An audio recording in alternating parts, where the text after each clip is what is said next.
Okay, sorry about that. My mother's fine. I think that'd be the last phone call for today.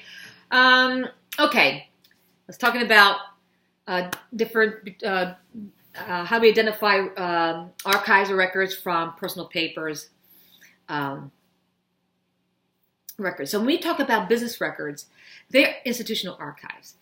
In this course, the second half, we actually do some practical things. So when I say records, when I use the word records, I'm talking about business archival records. And so we use the word records. When we talk about personal papers, family papers, collection of photographs, letters, diaries from a family, we call those papers or manuscripts. Now, manuscripts sounds like a manuscript to a book, but it's a different definition. We're talking about special collections, manuscript collections. So you'll hear me say things like, oh, the personal papers of, Joe Smith. Manuscript collections. In archives, they'll give it a manuscript number like MS-250. Manuscript collection. That's personal papers. We never say personal records. There are no personal records. Records are business. So records are archival documents for an institution. And that's the difference between records and papers. So we talk about personal papers, they're papers. When we'll say records, we'll say personal papers. When we talk about a business, we'll say, the Acme business records. We'll never say the Acme business papers. Records versus papers, that's the difference. So something else I wanted to bring up. Evidentiary value.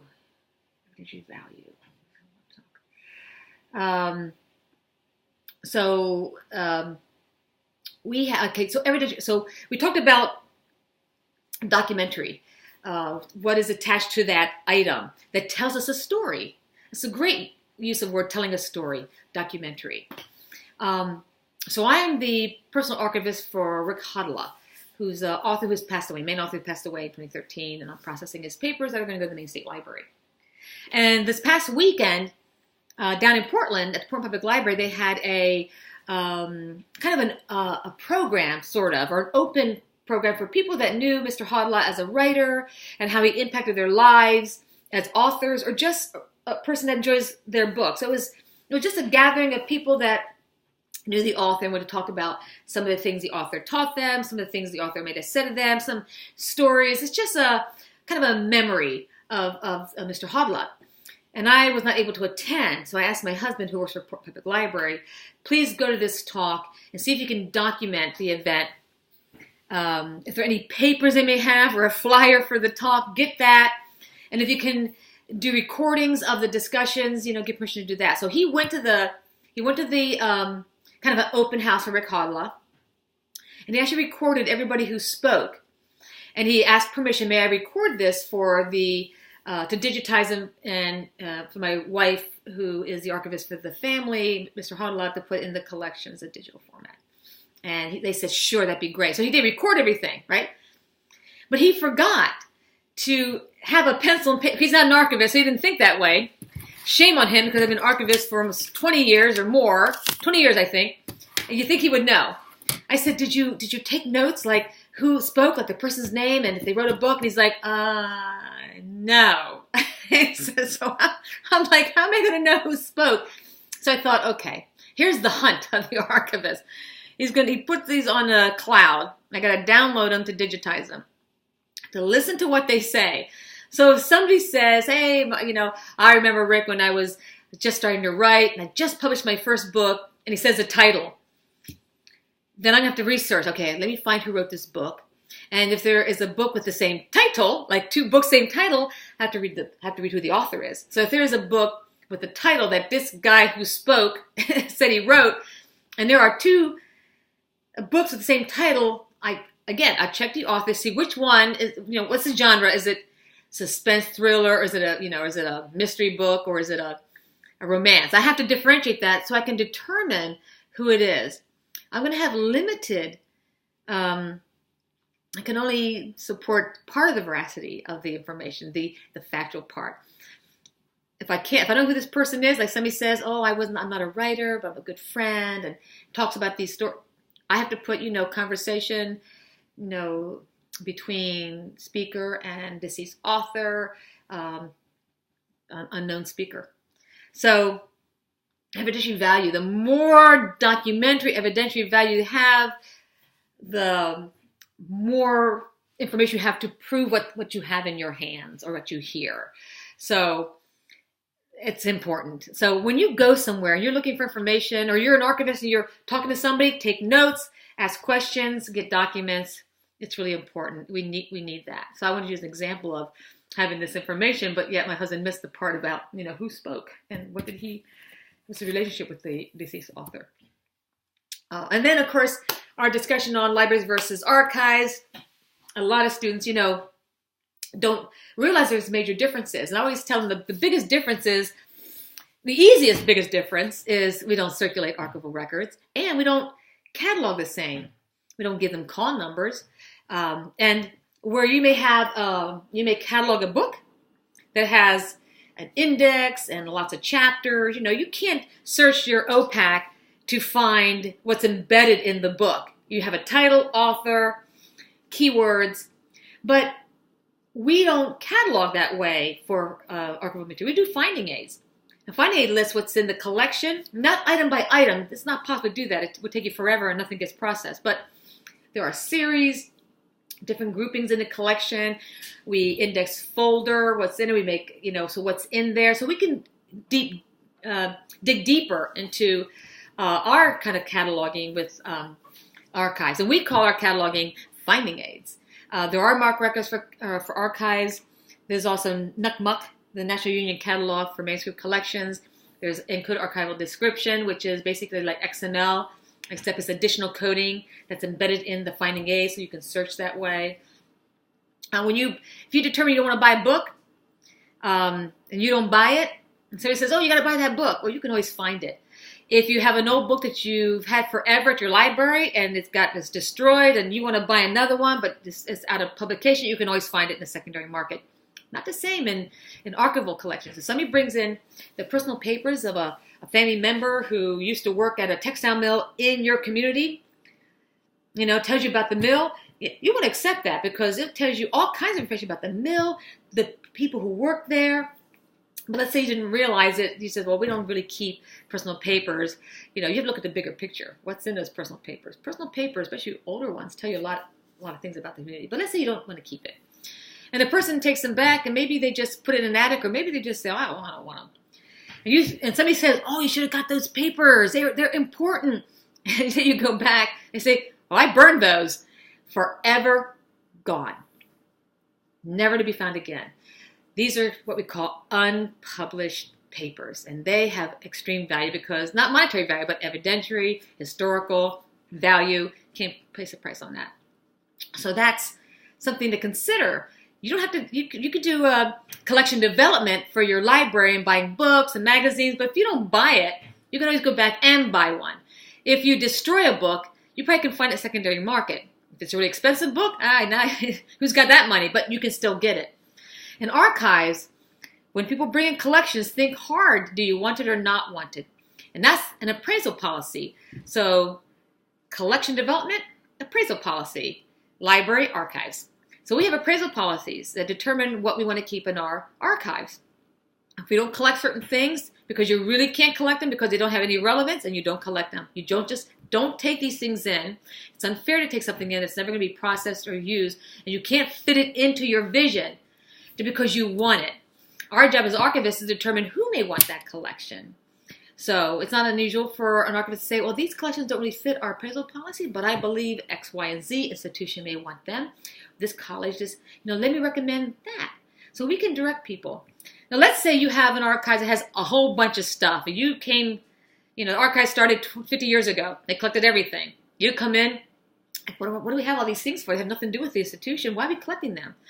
It is not unusual now for archivists to start looking at collections that aren't being used and deaccessioning them. There was a time where they never deaccessioned anything. Collections were just lost. No one got to see them. So when you determine what is in your appraisal policy, you don't have an appraisal policy? Make one. That you determine what you need to collect. And there are things that you don't need to have in an institution. it is okay to deaccession them. But I don't know what historians say, but we don't trash them. We look at them, we find a new home for them. That's really important. But I do want to mention something. Historians they don't like archivists. They think we destroy things. We don't destroy things. We don't trash things. We find new homes for them.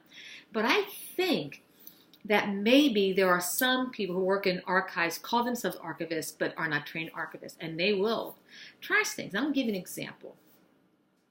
In my institution, we have somebody who works in archives who's very, very good at what they do. They have a master's degree in library science, so they're great librarians, but they also understand the history. So they're very good with local history. They keep documents very well. But there's a collection of plans, city plans, and it's a huge collection. And this person and another archivist, a genealogy archivist, are organizing them and taking care of all that. And then I had gotten an email saying, before we withdraw or destroy things that are in this collection, we'll make sure it's okay to do that. These are just duplicates or copies or blank pages. They're on the archival table in the box. Please look at them, which I appreciate that they're telling me as the director of the library and the head of the archive. So I go down, I look at these plans. It turns out that other than a blank page or two or three, they were all by hand plans, by hand, pencil. They were unknown locations because we didn't have the information, but they were all relevant. And even if they were copies of whatever they had, why would we destroy them? So I thought to myself, okay, this is very interesting. There's no way in a million years I would withdraw these or destroy them, throw them in the trash. No way. Why? Because we don't know where they come from? So I thought to myself, okay, I think the archivist is looking at only the plans, and not who the creator of the plans were, which is equally important. So, excuse me, what I'm saying is that the planner would make templates of how they're going to do their plans. I keep those because it tells you how this creator did his work. It's how planners worked back in the 1920s or whatever. It doesn't matter. It's how he did his work. That's irrelevant. It's identified as such. Blank plans done in pencil in preparation for planning project. Keep it. It's important. It's supporting documents. Plans, I don't know where they are, who they belong to, or what location. Are you kidding me? So what if we don't know? Somebody in our community is going to look at them and say, I think that's XYZ bridge, and I think that's such and such street. So why do we remove it? Because we don't know what the plans represent, what part of the town? It's not about that. It's about even things that we don't know what they are. Just because we don't know quite yet what they are, we just, in our finding aids, we put this, for example, we say, it is unknown what location these plans represent. Further research down the road, or we'll find the information as it comes, but we never remove it. So I was really surprised. There must have been 20 documents there. And so I just emailed and I said, this is why we're going to keep those. Not an issue. The genealogist was more apt to, actually didn't want to get rid of them because as a genealogist, I think they really are like documents. Everything's important because it is. But that was something I didn't expect to be questionable, but it made me start to think, like, I explained why we kept it to the acting archivist, and that person says, I understand completely, I didn't realize that, great. But I am wondering, in other institutions where there isn't a trained archivist that can oversee what's going on by volunteers, that maybe things are being destroyed they shouldn't be. And I'm thinking, that's why historians have this thing about archivists. I don't know. I took a class with history students, undergraduate class, and I was getting my PhD, and they were like saying, archivists, they have no right. And I'm thinking, what are they talking about? We don't do that. And I thought, oh my gosh. In the archival world, the institutions cannot afford to hire a trained archivist. So they bring people that work with documents. They may have taken a workshop here and there, but not really spend a lot of time processing archives. So they don't have anybody to guide them or learn as they go along, and may make a decision that is detrimental. So I just wanted to share that story. So now I think we are into, I'm going to go into the computer here because I know we're into, I want to say oops, hold on a second. I think it's, oh, come now. Let's say we're in week 4, but maybe not. I think, here's my mouse. We are in the use of archives. No, I'm sorry, I'm pushing ahead. We are archival history and theory. So that assignment,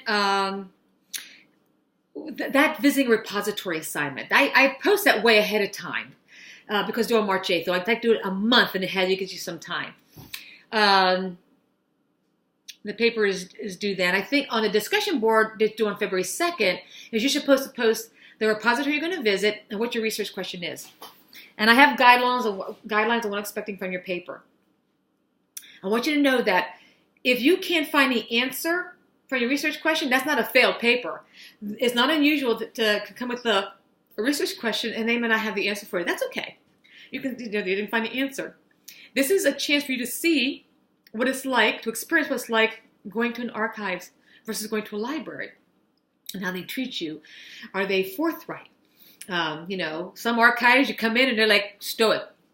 They don't smile at all. And they don't always look up right away. And you're like, okay, am I comfortable or not? That happens. I have a problem with that. Because I'm like, people come in, I'm like, hello, how can we help you? Just like a librarian. I do it with like the archives. So I want to see what that experience is like. So another thing, when you start searching for a place that has archives, make sure, I think I say it again in my lectures, but make sure that it is an archives. You don't want to go to a library and say, oh, this is our genealogy section, it's just the genealogy books. That's not a historical documents. It's just books. And that's not what we're looking at. We're looking at papers. So if they have their institutional records, that's good. If they have personal papers or records of a textile mill. Historical societies have such a variety. I always gravitate towards those. Museums are also good. They also have archives, not just artifacts. We're looking at papers, but they may have letters and documents that support their exhibitions or even their institutional records. College archives and special collections. That's wonderful because in their archives is the institutional records about the college, but they also may have some special collections. So if that college has a variety of subjects they teach and get degrees in, they will collect things that also support the curriculum. So if they have a degree in social work, they may have a collection of some organization that disbanded 20 years ago that served people, homeless, indigent people, that kind of social work environment, and they have the records. So that's archival too. If you go to a public library, you better make sure they have an archives because most public libraries do not. They do not. They say, we have a main history section. That's not an archives. Make sure you know what they mean by that. They may have a room that's all main history with papers and scrapbooks and photographs and books, and that's fantastic. But you better go make sure they have that. Because they have a main section, they may mean a bookcase, and it's all main books. Or we have a main section at the Caribou Public Library. It's all books about, Caribou, Aroostook, and Maine. But we also have an archives, and that's where all the archival stuff is at. So you need to be sure, because if you go to a library thinking they have an archive, they don't have one, you won't be able to write your paper, and you're going to fall more far behind to find something. So please make sure they have an archives, okay? So you got a YouTube video. Would you look at that? It's Julie Thomas from CSUS Special Collections, and they talk about visiting archival repository. It'd be interesting. It says preparation, policies, and procedures. It's just interesting to see similarities of your visit. This is obviously institutional special collections, college special collections, but it's a really good video. I really like it. So your paper is due on the 8th, and there's a link on what the paper should be like. Outline whatever, which you want to make sure you cover, because I grade your paper based on answering all those questions. And you will write it as a paper. Don't have like question, then answer, question, answer. I want you to write it as a cohesive paper, okay? If you cite anything, you don't have to do any citations, you don't do any research, but if you say something like, this happened at the archives, which is reminiscent of what Miller said in chapter bleeply bloop, you want to cite that chapter. That's when you cite. The discussion board assignment that's due on February 22nd is you're going to identify the repository and give me a link to the website and what questions you're going to have. So I had 2 students that posted already ahead of time, but it's due on the 22nd, so you still have time. And then I have some additional, I think I have additional lecture notes for, why does it say the archival theory? I think it's in the wrong place. Oh, additional lecture notes in, let's see, we're in chapter 3. No, I do have additional lecture notes for you. So sometimes I'll do that. I'll read a chapter and I'll say, wow, this is heavy. I don't want the students to get lost in it. So I'll bring out things from that book and say, these are things I want to talk about. So if you don't see additional lecture notes, it's like, it's pretty cut and dry. Don't have to put additional lecture notes. But you can certainly go onto the discussion board. I do have a discussion board on Ask Any Question. So that's what's going to be due on, actually, I think any assignments to do, I don't think you have any assignments. They're all kind of distant. March 8th, February 22nd. Let me go to discussion board, see if anything's floating there. See chapter 3, identify a repository. Let's do it at 22nd. I really like to give you time, especially those students that are far away from some areas. It takes longer, so you have plenty of time. So really, there's no assignment due. So that gives you time to search for a repository, watch the videos, gives you any work that you need, but you've got a little bit of a break to.